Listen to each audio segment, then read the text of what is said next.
And we are back like we never left again. It is that next Tuesday in the month. I think it's the first Tuesday of March. So March Yeah. is in like a lion, like the last episode. So we're going to do this like we always do it. I am your co-host, Deante. And I'm Shekema.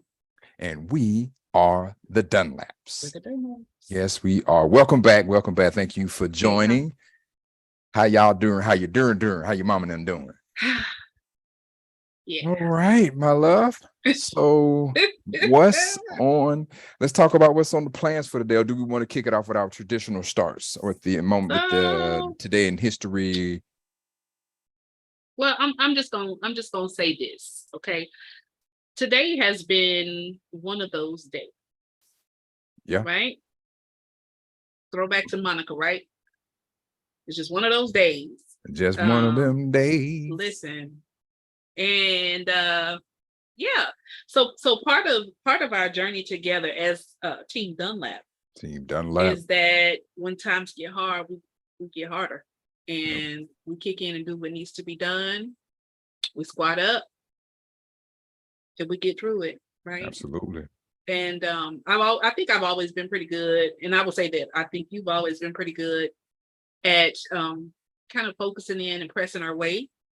But there are times when encouragement is needed, and I just know that my life is so much better having somebody to share those moments with.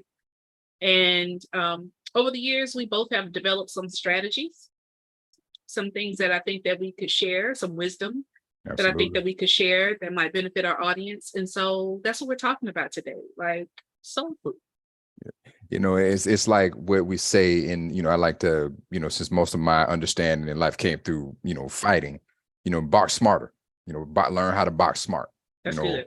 When you're fighting hard and you're fighting as hard as you can, then you gotta fight smart.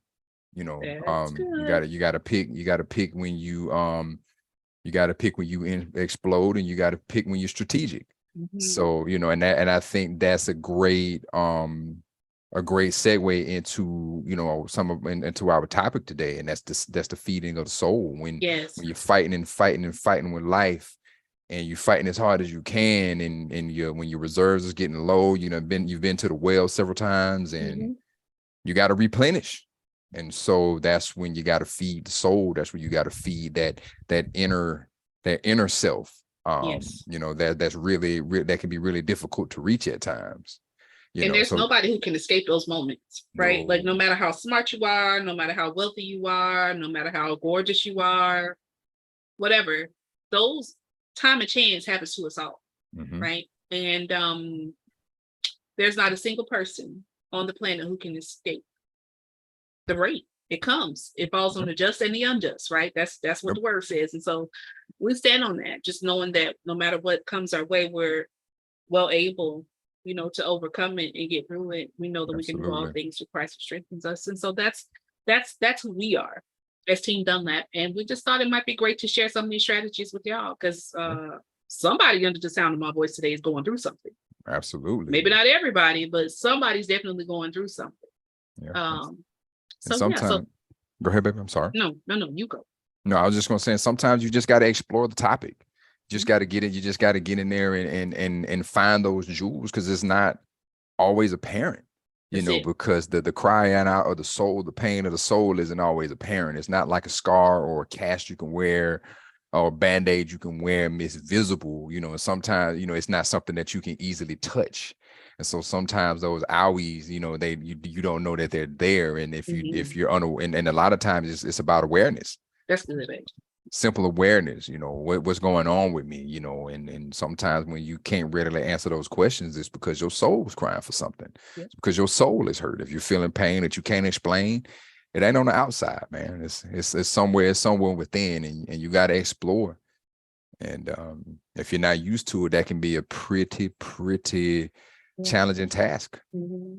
Yeah, and especially if you were raised in an environment where you were not encouraged to share, or where you were not encouraged to be vulnerable, that can be especially challenging. Like you learn to stuff things down on the inside, and it could become such a toxic trait that even when you need help, even when you feel the pain, you judge yourself.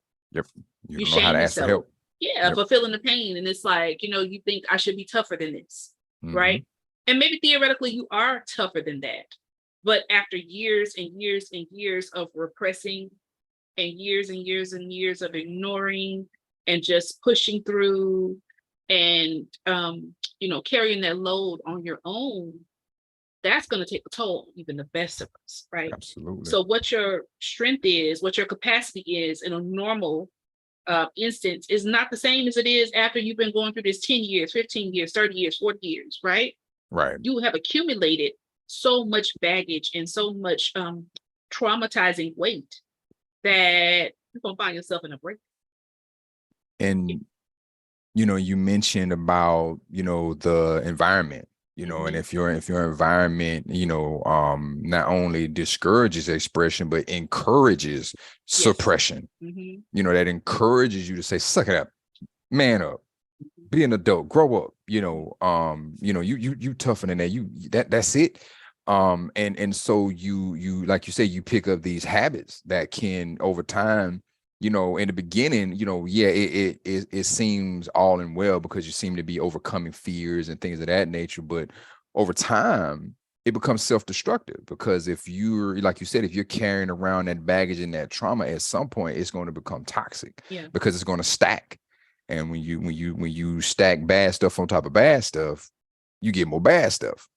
And, in anything, in anywhere you create pressure over time, that pressure is going to have to release.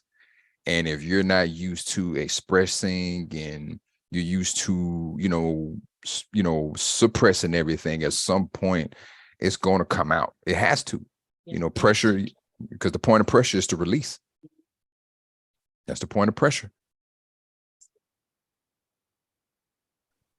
So, so today, so do we want to take a step back and go into our today in history, or do we want to save that towards the end and stick to the topic? I think we can do this today in history. Okay. Yeah.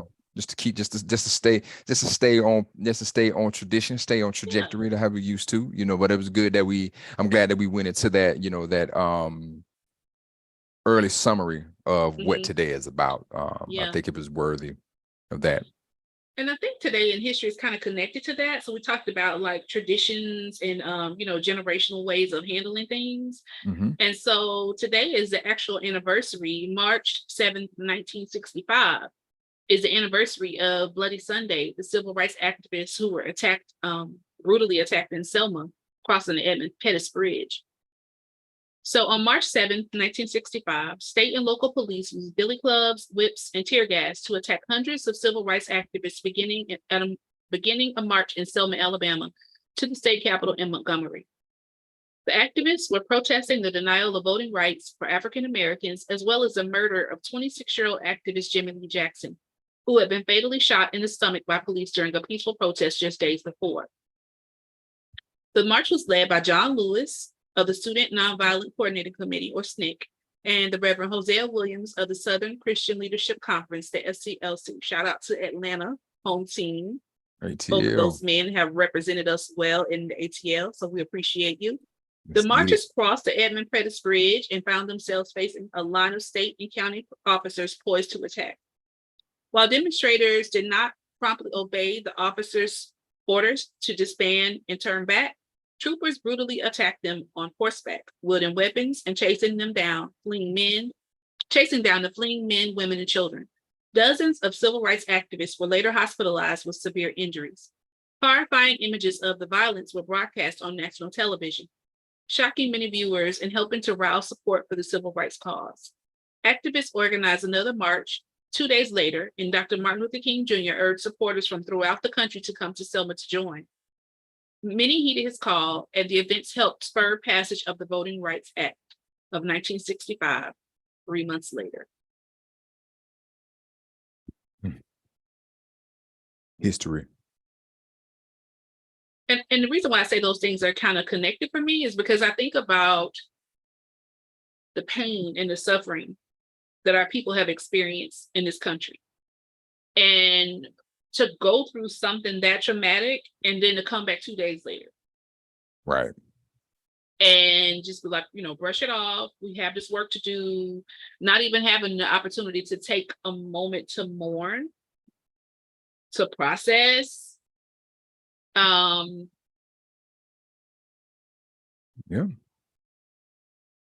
And just, again, just suppress whatever they felt 2 days before, whatever they feared, that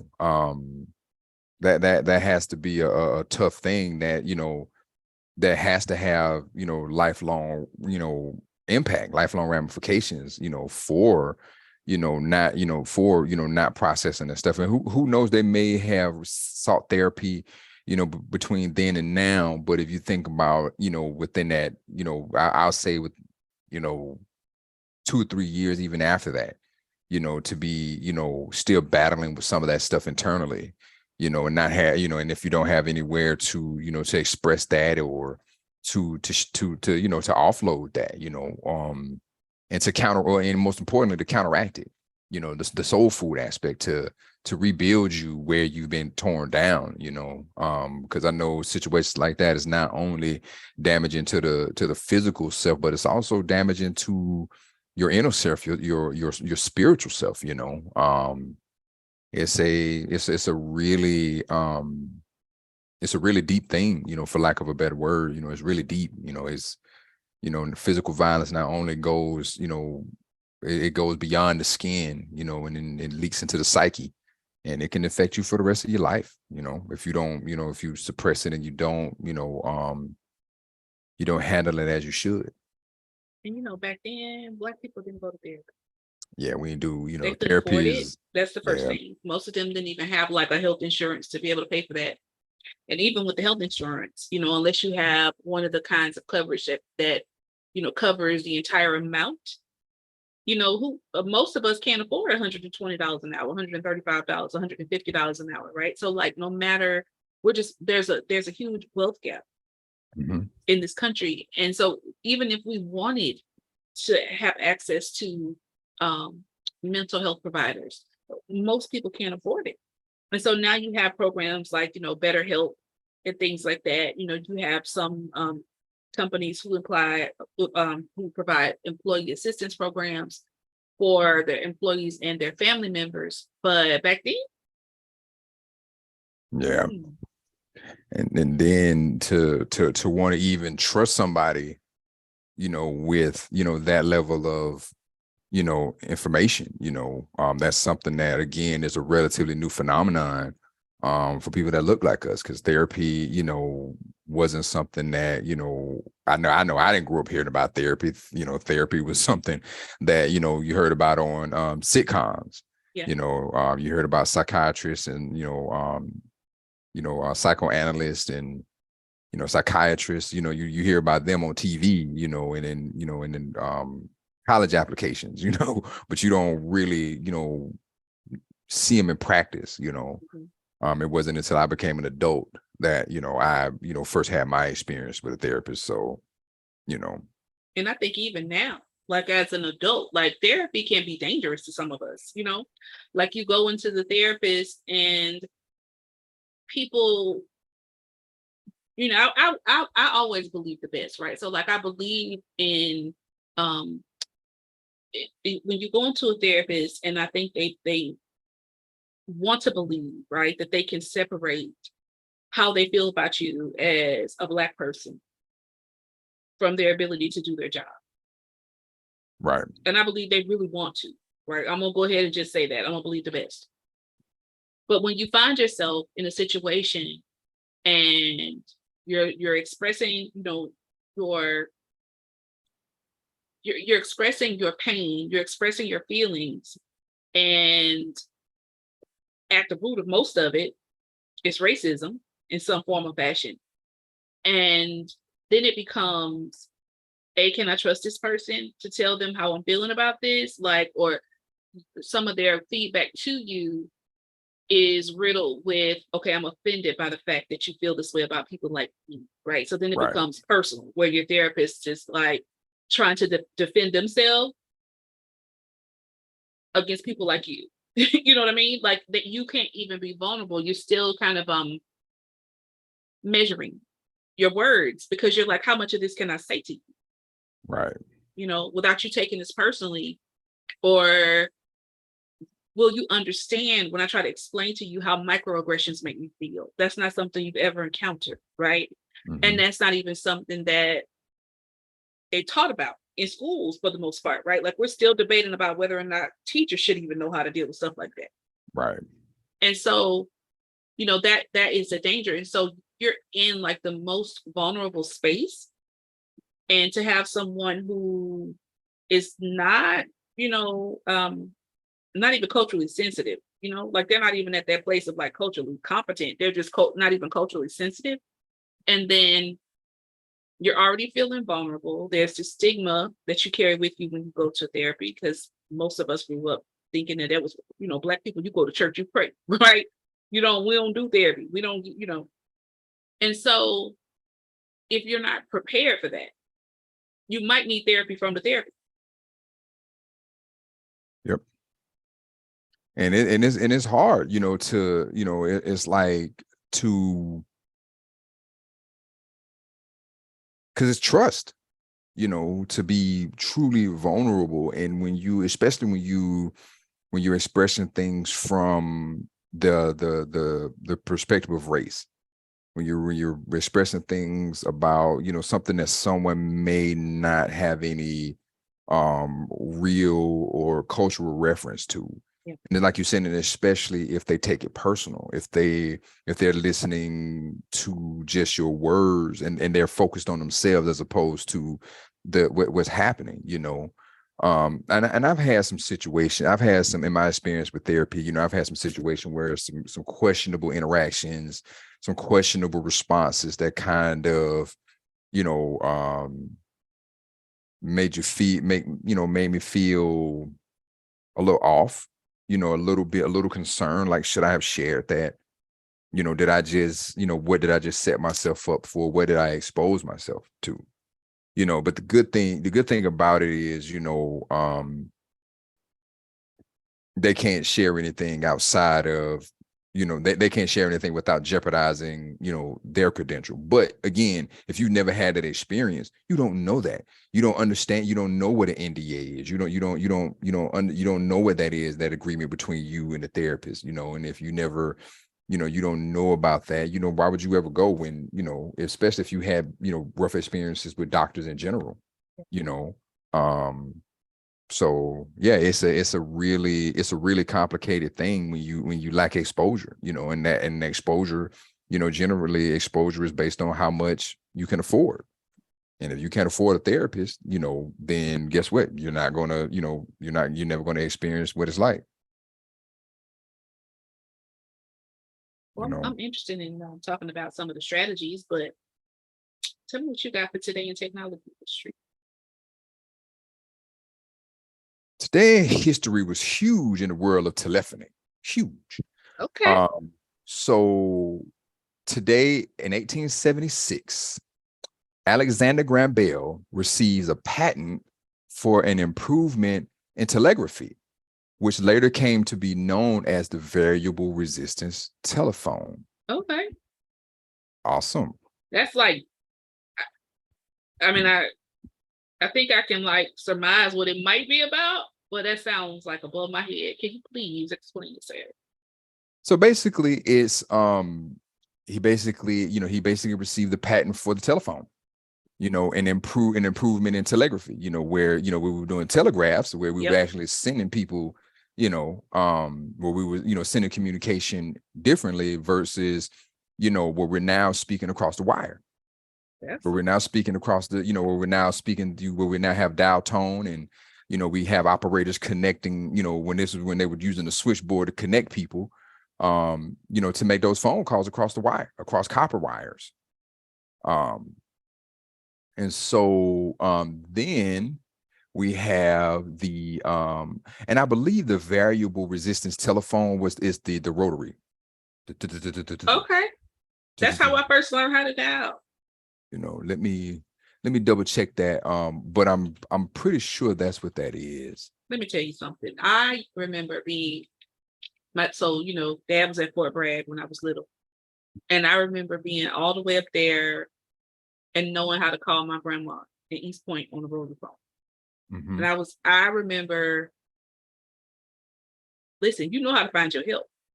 I remember being in kindergarten and getting caught making long distance phone with you because you know they cost.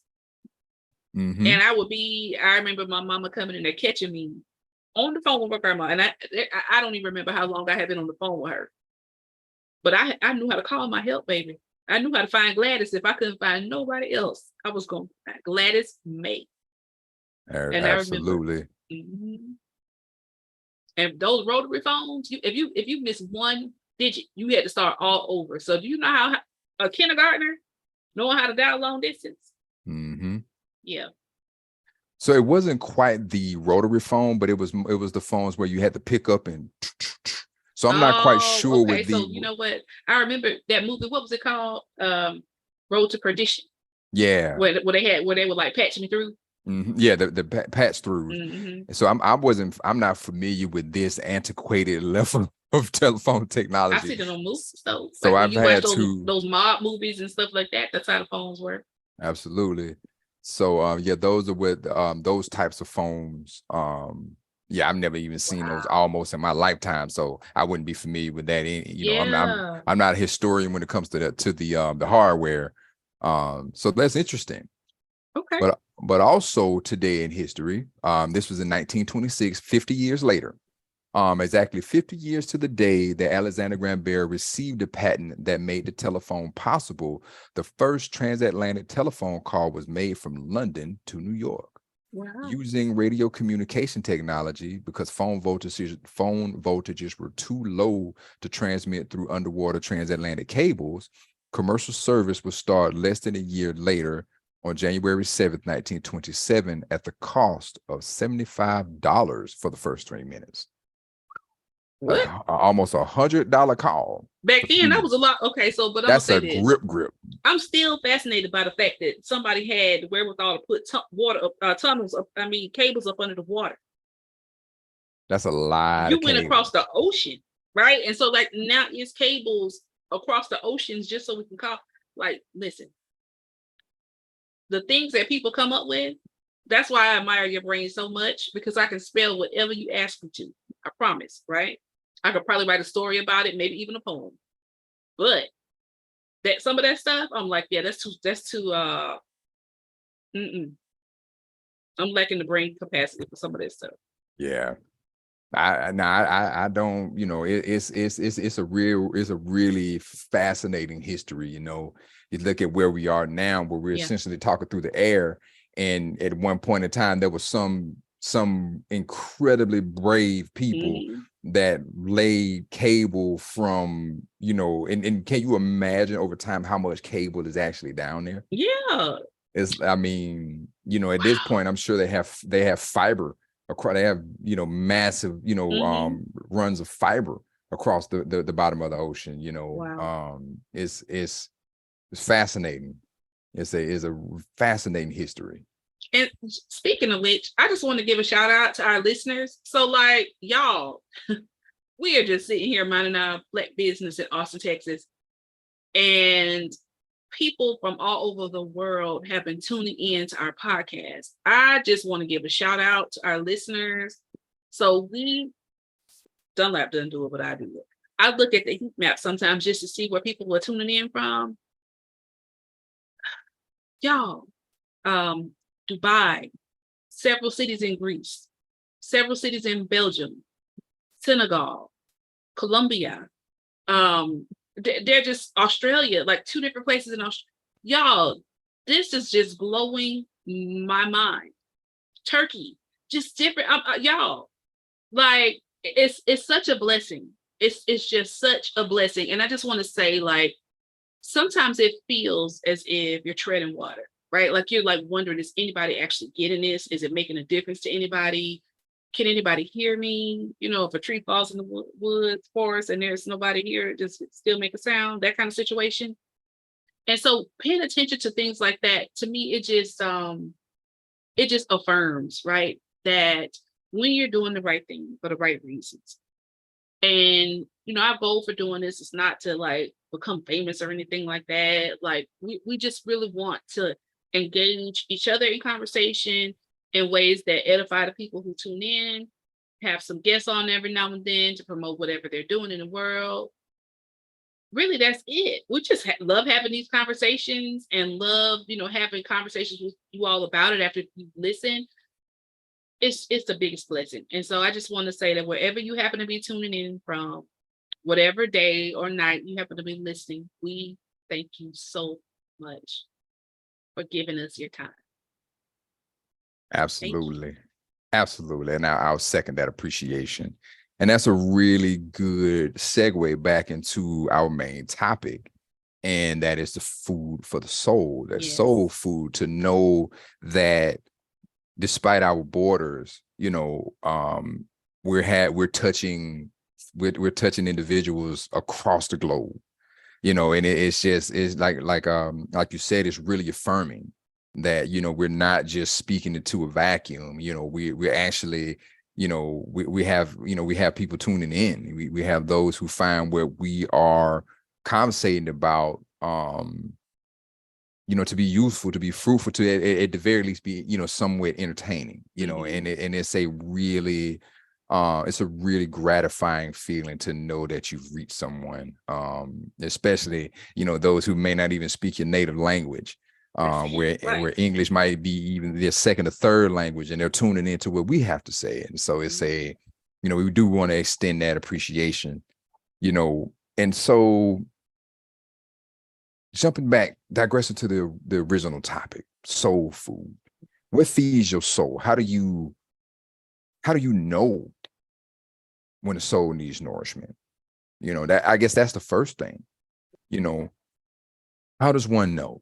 So I think for me, over my lifetime, when I start to feel agitated, easily agitated or easily aggravated, where it just seems like everything is upsetting to me.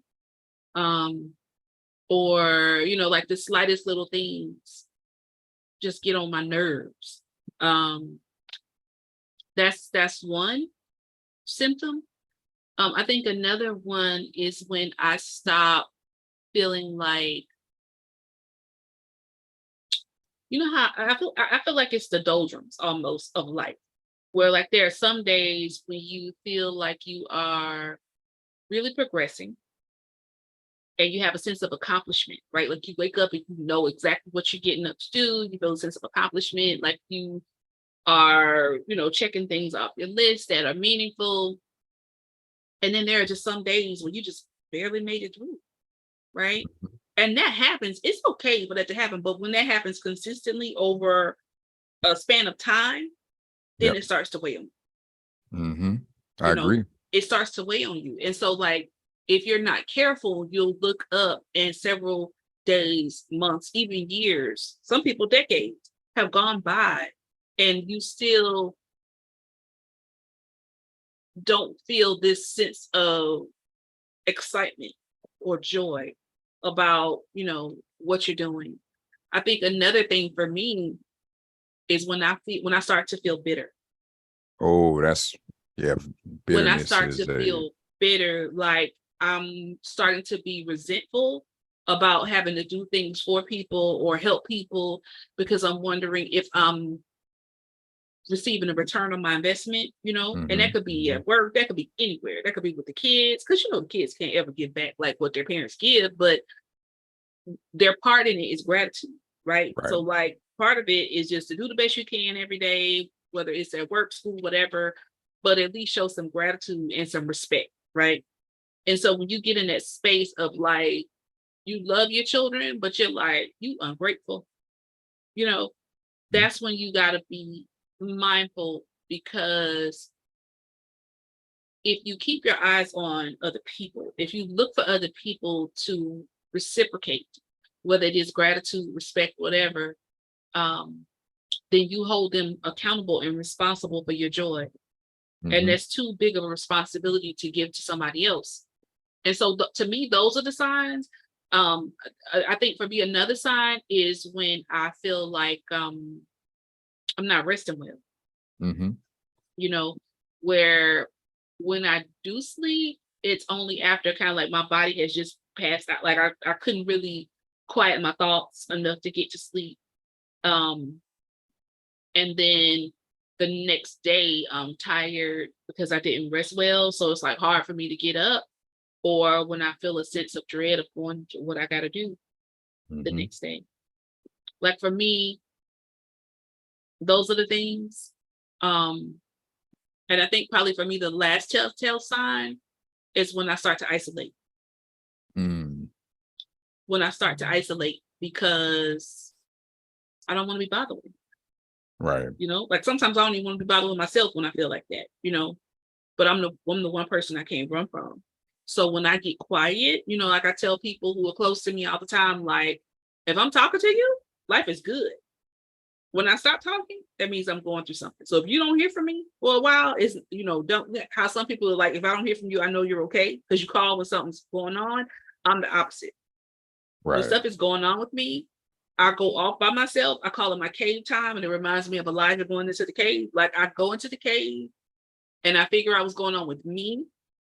I do my self-help or whatever I need to do. I pray, I meditate, I fast, whatever I have to do. And then when I come back out, that's when you know everything is. So what about you? You know, for me, you know, one of the telltale signs for me, and it's generally consistent, is my is being tired all the time, where I'm always in my head, you know, where I'm like, you know, I'm generally quiet, but there's a deafening quiet where I may not say anything at all. You know, it's not just I become completely closed off. And I'll start to shut down. You know, so that's when that's like the telltale signs for me, is when I find myself closing off and when imploding, you know, kind of trying to shrink myself. That's when I know that's a telltale sign for me, is when I'm trying to you know, for lack of a better description, make myself invisible. You know, it really, you know, that's generally, you know, how it, you know, manifests with me. And then it also, if I'm you know, like you mentioned, my quality of rest, you know, is usually a telltale sign that there's something, you know, definitely beneath the surface going on. So yeah, I mean, generally, you know, that's two, you know, that's two of the primary ways that, you know, I'm, you know, generally put on notice when, you know, when I need something beyond the surface, when I need something more, you know, than just, you know, the surface. And one, you know, and then there's other things like anxiety, you know, when my anxiety is like, you know, crippling, you know, where I feel like I'm, you know, where I'm just like internally just all over the place, you know. So that's also another telltale sign. So it's, you know, implosion, you know, internal retreat. Like I don't isolate myself physically, but I isolate myself here, and emotionally. And then there's like I said, then there's the lack of rest. I have a hard time sleeping. Oh yeah, and then there's eating too, but you know, I generally, you know, have issues eating, so that's not I don't think that's eat. So I think that's probably not a telltale sign, but more or less you know. But you know, you mentioned something that I thought was interesting, because you know, I kind of took some notes down about, you know, ways to nourish your soul, right? And you mentioned, you know, isolation as a way that is a sign, you know, of your needing something for your soul. And I actually put isolation as a way to nourish the soul. And when you described, you know, how that happened, when you described your tactic, your strategy, when you are in your cave time, you know, that's, those are, that's what, those are some of the similar tactics that, that I adopt when I'm, when I isolate, where I just kind of go in and just, write, read, just, meditate, and just get, just reground myself, um, it's odd because I found that, not only the opposite of isolation can also be nourishing to the soul, and that's connecting with the right people. When you have the right team, when you have the right people in your life, connecting with them on a level can be nourishing. It can, it can build you up. It can help you get through whatever whatever you're going through, whatever has you feeling, got you feeling out of sorts. Sometimes connecting with other people can help ground you. I also found that, connection with memories is nourishing to the soul, connection with objects, things that you may hold dear. One of the things that I hold dear to me is, that kind of keeps me grounded is, the Bible my aunt gave me when I graduated high school. And every time I look at it, it reminds me, to stay grounded, to when all else fails, you have something you can read, you have something that you can consume, and you that you can, consume, that can fill some of those gaps, and that can, help you get closer to, God. And then another note that I put down is self-reflection. Just, that's critical. And I think and something I just kind of put together now that I'm looking at them, now I'm looking at my notes, all three of them are related. Yeah. I think that, reflection of your, self-reflection can come in the form of connecting with others, other things, other people, places. And it also can come in the form, it also can come in times of isolation, where you kind of, start getting back to your core principles, your why. Why are you doing what you're doing? What's the purpose? What's the why behind the why? What's driving, what's pushing you forward? What's compelling you forward in the first place? And sometimes it's worth a reconnection, to those things. And sometimes it comes through isolation. It's odd, you can connect through connection, you can connect through isolation. It's just really, I think it really determines based on the person, and it's based on the circumstances too, and how deep you go. Yeah. I agree. Because I always say that there's a difference between isolation and solitude. Mm-hmm. To me, those are two different things. Like isolation is when it's almost like a self-sabotaging, right? Right. You need help, but you don't know how to ask for help, right? And so you have this shame stigma attached to it, and you go off in hiding because you don't trust people to love you enough to deal with your mess. Mm-hmm. You're so used to people only loving you for what you bring to the table, or loving you, I guess, conditionally, right? So like when you do good things, or when you're adding your value add, then you think, okay, yeah, obviously you probably would love somebody who's like that. But when you have been conditioned to believe that you're only as valuable as how much you can contribute, or sometimes even stay out of the way, like don't cause problems, right? And that is your value to a situation. And so when I say like I find myself isolating, I know I can say at this big age in my life that I know that that's more of a self-sabotaging than a solitude. Now, Gotcha. there are moments of solitude, right? Mm-hmm. Like you've seen me throughout this doctoral process of having to take time to have solitude, right? And you've been like super supportive in those moments. Like you have even encouraged me. Okay, babe, you need to take time to read, to take time to write. I got it. Like you just go, you stay in the room this weekend, whatever you need, I got you. I bring it to you. Like that's different, right? Because that's deliberately taking time to myself to focus on me, which is something that, you know, I'm just now learning to do. Mm-hmm. You know, like I'm just now learning how to do that. When you spend your whole life caring for other people, it feels foreign to you to take care of you. Right.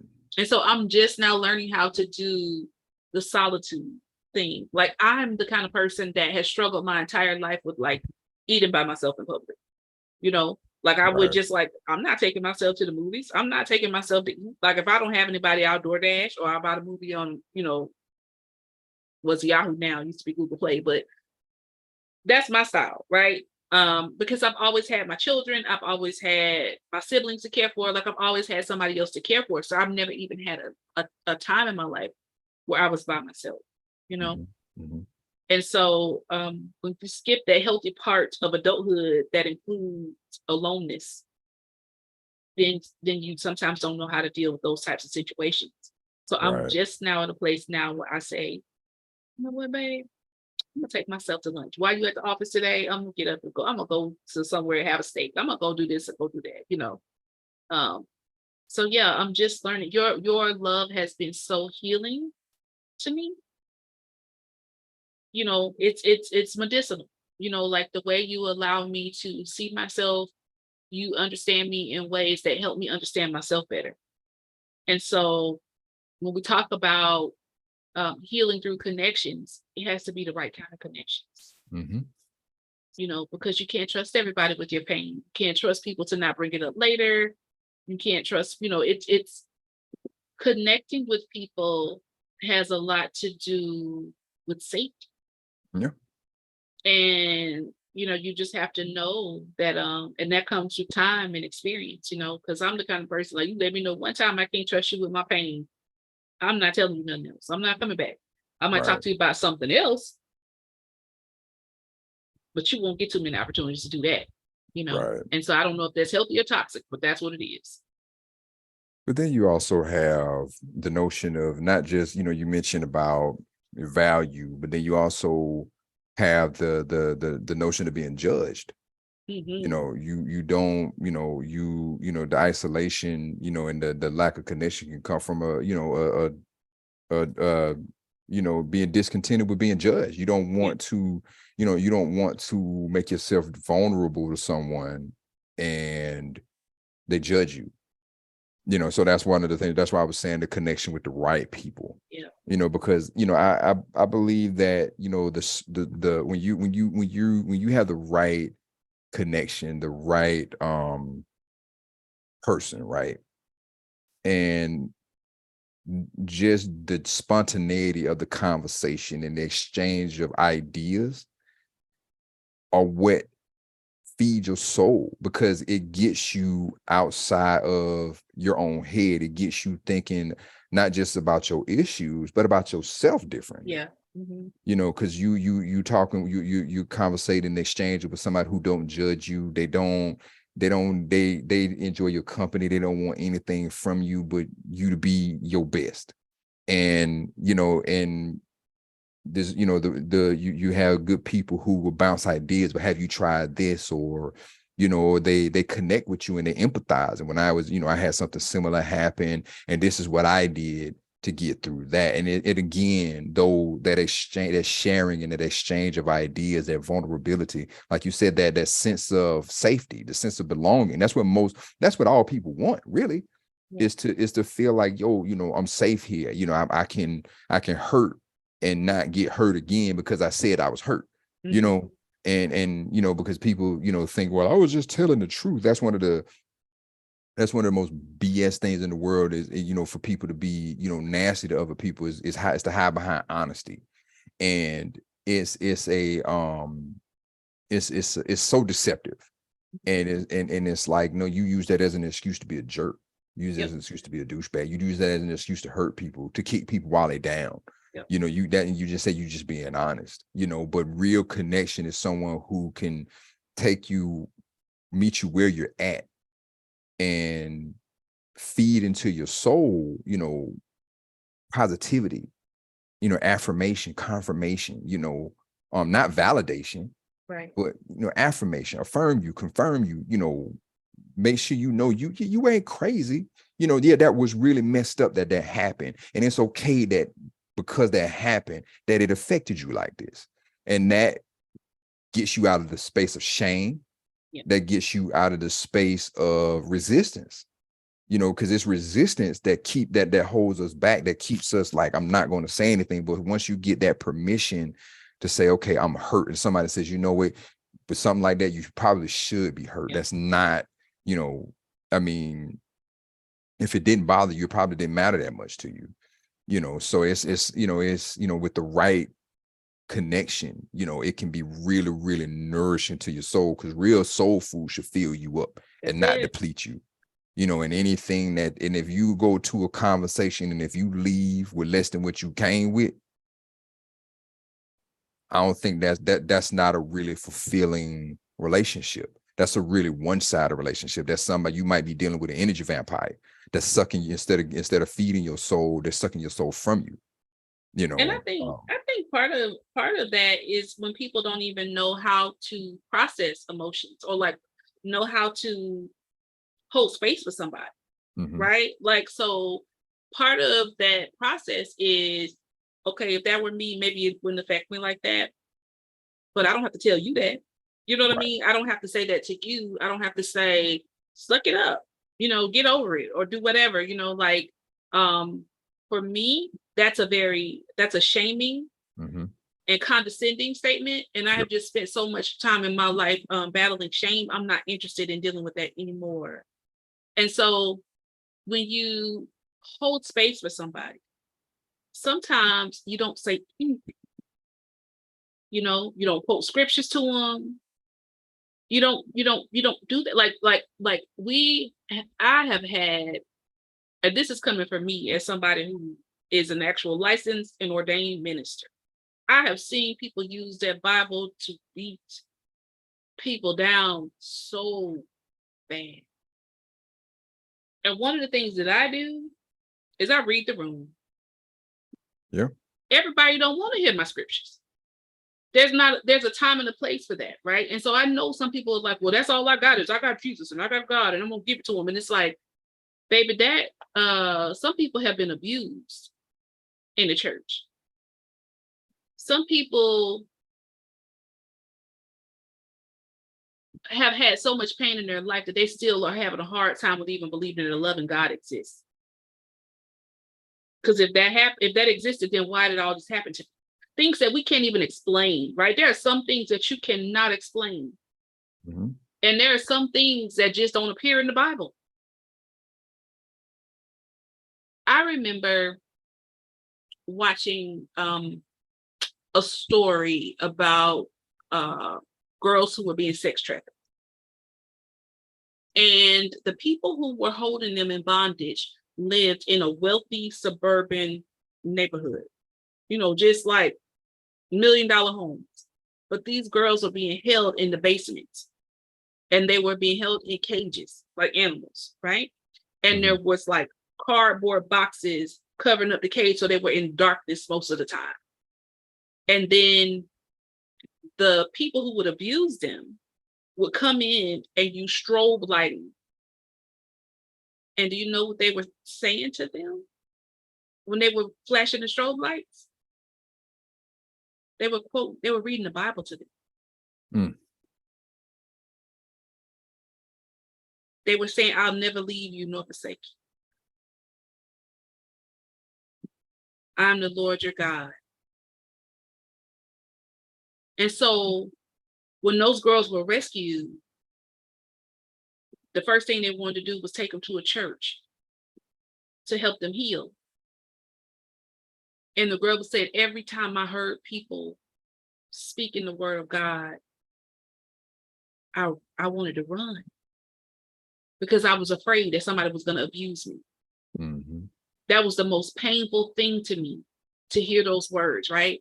And so we just have to be willing to acknowledge that other people's experience is not your experience. And it's okay to say in your humanity and to honor the humanity of others, I don't have an answer for that. Right. I wish I could solve that problem for you. I wish I could make the pain go away. but I won't ask you to push your pain aside so that I don't feel bad in this moment. Right. Find a way to lovingly and empathetically, remove yourself from that conversation and hold space for that person. If you can't say anything, just don't say anything at all. You can't say anything positive, just be quiet. Sometimes your quietness, that's the story of Job, right? His friends started talking to him about all the reasons why it was happening to him, and you must have did something, and God is not going to do this to you if you didn't do. Just shut up. You can pray without even opening your mouth and uttering a word. Just your presence and your peace in that environment will shift the atmosphere. Yep. You don't have to say anything. And so that's, for me, that's something that is not taught. That's something that has to be revealed to you. And I think that for whatever reason, we're taught that if you want to help somebody, you got to tell them something. No, you don't. Right. Sometimes you just have to be quiet. And so I say to you, if you're listening, that if you find yourself in a situation where you don't have safety and you don't have people you can trust and you don't have people who are not going to either shame you for feeling how you feel or throw it back up in your face later, right? Because to me, that's one, other than shaming me for how I feel, throwing stuff up in my face later, that's like one. At that point, get somebody else to do it, because I'm just not even interested in continuing that relationship. Learn to create boundaries. And this is the last thing I'm going to talk about for soul. Okay. Learn to create boundaries. One of my favorite quotes by Henry Cloud, Dr. Henry Cloud, he has several books. One of them's called Boundaries. The other one's called When to Say Yes and How to Say No. And he says, one of the first signs that you're beginning to develop boundaries is a sense of resentment, frustration, or anger at the subtle and not so subtle violations in your life. Just as radar signals the approach of a foreign missile, your anger can alert you to boundary violations in your life. So when you're talking to somebody and you're being vulnerable and you're feeling like this ain't it, don't try to ignore that feeling. That's a signal for you that there's probably a boundary that needs to be established in that area, right? Doesn't mean cut the person off, but it means that, okay, like, okay, check, archive, I can't have these kind of conversations with you. I'm going to put a boundary, right? And good walls make good neighbors. Good fences make good neighbors. It doesn't mean that you're a bad person. It just may mean that for me and the experiences that I have lived that culminated in this 40 plus years of my life, baby, you have no point of reference for that. And so I'm not going to be able to talk to you about those things. But I can still love you. And we can find some things we can talk about, Right. But just, I know that when I find myself in a vulnerable situation, I probably need to not be around you at that time. Yeah, and it's and the unfortunate truth is that sometimes these lessons are trial by fire. Mm-hmm. You have to go through it, to get to it, and that's how you find out who people are, and and I think that's a good, because I'm looking at my notes, and I think what you just expressed and what you just described is a good lead into some of the, we're talking about, the negative part, what negativity that can come through, whether it's, connected with other people, but it's also, you have to be careful about what you consume, whether it's other people's opinions, whether it's, you have to be careful about what you consume, that's whether that's negative thoughts, things, people, just, that's bad for your soul. Useless things, just things that that are just there for, your ego, for the sake of your ego, for the sake of making you feel powerful or whatever. Those things I think can be, that are essentially empty, that have no real purpose, but other than to, again, inflate your ego and, make you feel more than you actually are. And then you have, anxiety, worry, doubt, and fear. That's abysmal for your soul. That's brutally bad for your soul. And so you have to be, and so I think it's important, to understand when your soul needs something. And in those moments, recognizing your susceptibility to influence, your exposure, your exposure, and how being exposed to these soul dampening, whether it's people, content, whatever the case may be, if you don't know where you are and you're constantly consuming this stuff, you're actually, it's a double whammy. You're hitting yourself from both sides. You're already in a bad space, and you start to watch something, or you start to engage in something that's, going to leave you feeling worse. You ain't lying, because sometimes. And that's that negative, that negative polarity. Because people don't recognize, I think most of us don't realize that we're magnets. And when we're and when our soul is in that space, our soul is actually pulling what it needs to it. And sometimes the soul is going to go with whatever your feeling is. And it's going to pull to you what constitutes you, what you're made of at that time. And if you're a ball of negativity, if you're a ball of just poor decisions and anger and frustration, all of that is just going to make its way to you.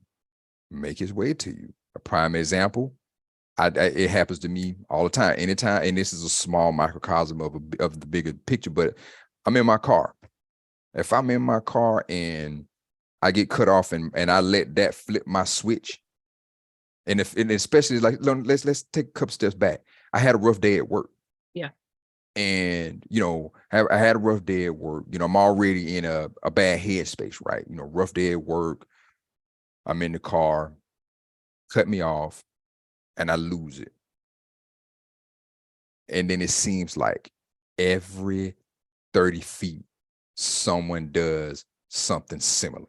They cut me off, they pull up behind me, they almost sideswipe me, and it's like it keeps coming. I'm like, wait, and then I find myself like, what's happening here? And it's literally. So you saying I had a rough day because I've been watching Wu-Tang all weekend? No. Where you get that from? Wu-Tang is for the children. What you talking about? Wu-Tang is for the kids. Wu-Tang is like Fruit Loops on a Saturday morning with some cold milk. That's what Wu-Tang is like. I was just asking because sometimes, like, listen, when I get in my little space, I be wanting to binge watch Nene Leakes. I mean, but seriously, and if and sometimes you can watch something that can, you can watch a movie that could put you in a bad headspace, and then all of a sudden you angry for no reason, you're frustrated, you don't know why, and you're like, oh, I gotta stop watching that. Like, I feel like a lot of people's bad, especially male-female relationships, the way they are right now, is because social media. Yeah. And I used to indulge on, I used to go on my Facebook feed, my little videos, and then it's like all that love and hip hop. And I would just find myself like, I was like, yeah, I gotta stop watching this, because this ain't cool, man. This is damaging to my soul. Now, and you used to watch it just to pick on the people, just to laugh at them. And then you find yourself like, yeah, that's not good either. Like, even if you watching it to like judge people, that's not good either. But a judgment against someone else is a mark on your soul. You're right. You can't judge nobody unless you judge yourself. You can't hate nothing in another person that you don't already despise in yourself. And I was just like, I have got to stop watching this, because this is this revealing? Is this me reflecting myself? We both hood, so it's whatever. Is this me reflected against myself? I don't, if I, and so I had to take a stand, and I had to recognize that it was impacting my day. I had to recognize that it was impacting how I perceive things. And, and once you latch on to that thought process, again, you become a magnet. You watch a video where somebody in the video, with one of the characters in the video, annoyed the crap out of you. You can almost bet the next person that interacts with you is going to annoy the crap out of you. Shout out to Country Wayne and the skits. And so it's and it just leads back to that notion of being magnetized. When you let something get in your psyche and you emotionally grab onto it, you're going to pull in and attract whatever is associated with that. And so I had to, learn how to Jedi mind trick myself to, to not consume that stuff and, consume what I want to attract, consume what I want in my life. And it's okay to watch it, every now and then. But one thing I learned, it is specifically designed to addict you. Mm-hmm. It is specifically designed to elicit that response from you. Yeah. It is specifically designed to do that. Because once I started paying attention to myself, I'm like, wait a minute, this is impacting me way more than I gave it credit. Like, let me stop watching this. It started changing the way I spoke. It started impacting the way I perceive things. And I was like, okay, that's a problem, But again, it came from self-awareness, just being willing and able to put up a mirror and look at myself in the mirror and say, hey, is this what you want to be doing right now? Is this what you want to be filling your soul with right now, Mr. Dunlap? Right. And just having an honest conversation. And I decided that wasn't quite what I wanted for myself. And once I realized it was affecting me in the way it was, I stopped it, and I'm not saying that, and I'm not saying it because it might be good for some people. Some people may thrive in reality TV, but for me, it does damage to my soul, and not only to my soul, it short circuits my brain and fries brain cells that I so desperately need. And so I had to stop doing it. I had to realize that was bad for my soul. And so while I do dabble in a little bit of sugar here and there, a little bit of junk food here and there, I don't make it my primary meal. I don't make it my primary means of sustenance that feeds this into my heart and my soul. So, part of, understanding and taking care of your soul is recognizing what's bad for it. Yeah. And if you're not aware enough to know that, something's not good for you, you should probably, take an inventory and find out, like, man, if I'm not getting the results that I want, if I'm not getting to where I want to be, let me take a personal inventory of what's going on here. What am I enriching myself with? What am I enriching my soul with? What am I spending most of my time consuming? What am I spending most of my time thinking about? What am I spending most of my time creating? What am I spending most of my time focused on? And that'll tell you a lot. That will give you most of the rundown you need to make the changes that you want to make and nourish that soul in a way that can elevate you instead of weighing you down. And the soul is supposed to fly, not sink. So if it weighs you down, it's probably not for you. Well, like Mama Toni Morrison said, and shout out to her and Princeton University today, her honorary postage stamp was released. So I will be getting some. Let's go. That's just the queen of my heart. So I shall be getting some of those. So what we're gonna watch now that we ran out of Wu-Tang episodes? We'll find something. You know how we do it. We got a lot of snowfall to catch up on, so we can watch some snowfall within moderation. Yeah. See, I feel like we stopped because it was getting to the point where it wasn't really it. Yeah. Maybe it was weighing us down. Maybe. And so we took a pause because one thing we're really organic in, like, yeah, let's pause that, Yeah, and then we'll pick up on something else. Yeah, maybe we need to guard our gates a little bit better before we start back watching that. Because what you let in here, man, that's it. That's what this is your operating system, and whatever updates you put into your operating system is how you're gonna conduct yourself. So, that is super true. Like it's junk food for your body, it's junk food for your soul. And so, a little bit is okay. But if that's all you consume every day, don't be surprised when you feel like crap 98% of the time. If all you eating is Snicker bars and Takis, yeah, you're gonna feel quite bad all the time. but if, every now and then you dabble, it's okay. You should be all right. But if that's your constant, if that's your everyday fix, you can't just be junk in is junk out, so. Let me get up and go get on the trail. Well, thank y'all for tuning in with us tonight. Absolutely. It's been awesome. It was like a little mini therapy for me, babe.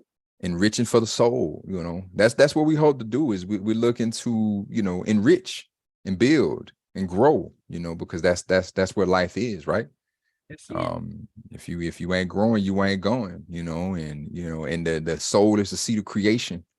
That's why all the artistic stuff seem to be with soothe, so express yourself. All right, y'all. We'll be back next week. We're gonna be live from Atlanta next week. Hometown team. What's happening? Yeah. So same, as my husband say. Same black time. Black channel. Let's go. We'll see you here at 6 p.m. Central Standard Time next Tuesday. This has been another episode of In It Together with the Dunlaps. I am Shekema. And I'm Deante.